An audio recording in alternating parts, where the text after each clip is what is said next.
जब जाते हैं इसमें मेरी ही आदेश है कि उभय पक्ष को निर्देशित किया जाता है किसी भी प्रकार का हस्तक्षेप उक्त कार्य पर न करें। एक हमारे भाई साहब हैं जिनका नाम है मगर सेन, वो जो है अभी अभी महमूदाबाद से एसडीएम साहब के वहाँ से होकर के आए हैं। और कैसे यह हमारे देश का संविधान है, कैसे हमारे देश का कानून है जो इनको प्रताड़ित किया जा रहा है, इनको परेशान किया जा रहा है, किस प्रकार से ये कम से कम ज़्यादा न हज़ारों रुपए फूंक चुके हैं। और इनसे मैं कुछ वार्तालाप करना चाहता हूँ, क्या और शुरू से आखिरी तक आपके साथ क्या हुआ, किस प्रकार से आपने ज़मीन खरीदी है और किस प्रकार से किसके नाम है ज़मीन, वो हो चुकी है, रजिस्ट्री तक हो चुकी है। वो एक बार नहीं, दो बार नहीं, तीन चार बार, कितने बार वो भैया बेचा ज़मीन? जमीन जो है 14 लोगों के हाथ बेचा है। 14 लोगों के बाद के पास जो है ज़मीन बेच दिया है। ये पैसा ऐसा लग रहा है पिक्चरों में नहीं होता है। इस प्रकार से ये यहाँ हमारे हिंदुस्तान के साथ और हिंदुस्तान के अंदर डिस्ट्रिक्ट सीतापुर और गांव जो है कौन सा गांव है? रसूलाबाद में ये हो रहा है। सीतापुर में, जिला सीतापुर में ऐसा सिस्टम होता है कि देखिए एक बार नहीं 14 लोगों के से वो ज़मीन जो भूमाफिया बेच दिया है। और इनके पास जो है ये खरीदे हैं ज़मीन, तो रजिस्ट्री भी है और बैनामा भी है, हर चीज़ है, फिर भी इनको ज़मीन नहीं दिया जा रहा है। क्यों नहीं दिया जा रहा है? अब इनसे हम विधिवत पूर्वक पूछ रहे हैं। पहले आप बताइए आपका शुभ नाम क्या है? शुभ नाम हमारा मगर सेन।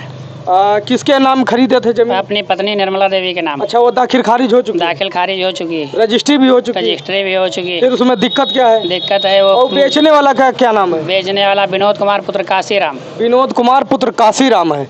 तो ये बताइए उसमें दिक्कतें क्या रही हैं? दिक्कतें, वो कब्जा नहीं दे रहा है। जब हमने कब्जा करने गए तो वो कहता है जो है कब्जा नहीं देंगे, ना रुपया देंगे, ना कब्जा देंगे। अच्छा, कुछ भी देने के लिए नहीं तैयार? देने के लिए तैयार नहीं। और इसके बाद में कहाँ आप गए हैं? इसके बाद थाने में एफआईआर किया, फिर तहसील में मुकदमा किया, फिर स्टे भी जो है एसडीएम साहब ने दिया। फिर भी मकान हनीफ जो है हनीफ पुत्र सल्लर वो मकान बना रहे हैं, विनोद बैठकर बनवा रहा है। अच्छा। और जो है जो हमारे हाथ बेचा है उसी के हाथ वो वही प्लाट बेच दिया है, उसको बनवा रहा है, हमको बनवाने नहीं देता। जाते हैं तो मारने दौड़ता है। ये कहाँ का न्याय है? ये कौन सा संविधान है? कौन से कानून में लिखा है एक बार नहीं वही जमीन कम से कम बार बार बेच दिया जाए? ये कैसा का संविधान है? कैसे कौन से कानून में लिखा है? ये कौन से रजिस्ट्रार साहब ने भाई ये जमीन जो है बैनामा कर दिया है? अब फिर आगे क्या हुआ? आगे फिर हमने थाने पे गया, कहे साहब जो है वो बन रहा है, स्टे भी दिखाया। उन्होंने आए और जो है फिर चले गए, कहे रुक जाएगा, वो नहीं रुका। वो रात बना रहे हैं, दिन में नहीं बनाता है। वो रात में 11 बजे से लगाता है जी।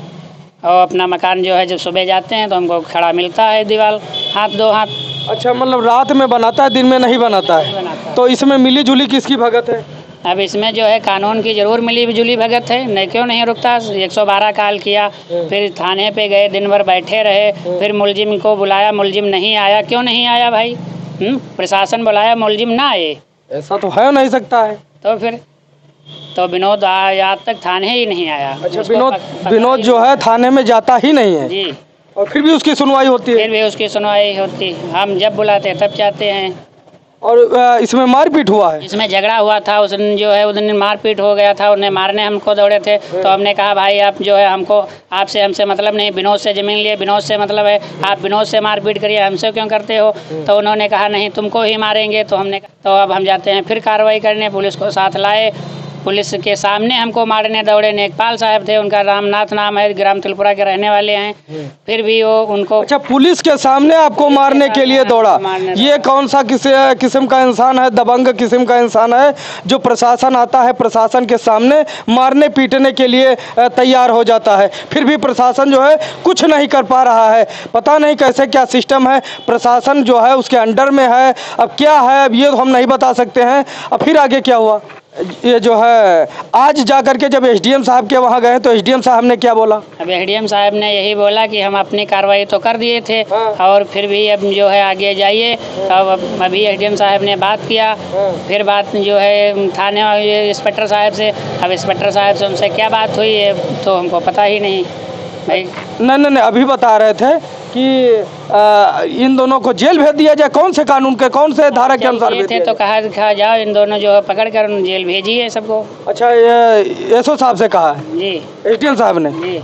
ये भैया देखिए कौन सा कानून है, कौन से किस प्रकार यही पैसा लगाते हैं और यही ज़मीन खरीदे हैं। अगर इनको ज़मीन ना मिले तो इनको पैसा दिला दिया जाए। न्याय का सिस्टम नहीं है यहाँ पर, लेकिन नहीं, इनको उल्टा प्रताड़ित किया जाता है, इनको उल्टा धमकाया जाता है, इनको उल्टा जेल भेजने का सिस्टम बनाया जाता है। ये कौन सा नियम है, कौन सा कानून है?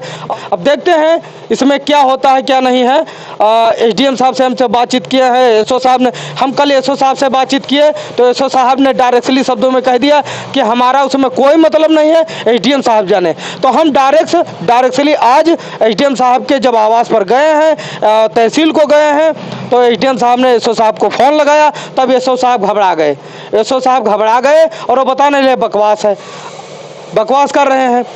अब ऐसा क्या सिस्टम है, किस प्रकार से है, ये मिलीजुली भगत है अधिकारी कर्मचारियों की, हम क्या बता सकते हैं किस प्रकार से ये कार्य कर रहे हैं। नहीं, ऐसा है नहीं एसडीएम साहब आदेश दे दे और एसओ साहब आदेश ना माने, ऐसा कहाँ का नियम और कानून है।